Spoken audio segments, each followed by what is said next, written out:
বন্ধুরা, আজকে তোমাদের একটা জিনিস দেখাচ্ছি। আচ্ছা বলো তো, এটা কিসের গুড়? এটা আখের গুড়, না এটা পাটালি গুড়, না তালের গুড়? এটা অ্যাকচুয়ালি হচ্ছে তালের গুড়।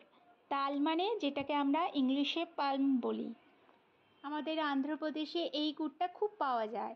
আর আমরা সকালের চাটা এই গুড় দিয়েই খাই বেশিরভাগ।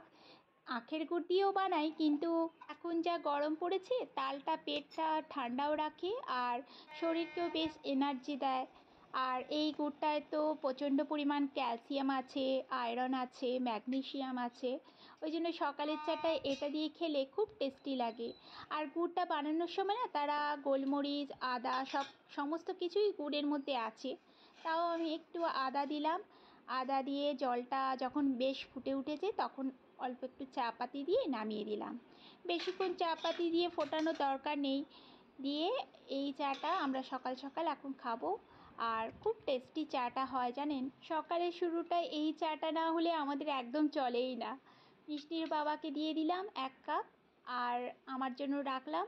এখন চা খাবো আর তারপর ব্রেকফাস্টের দিকে যাব।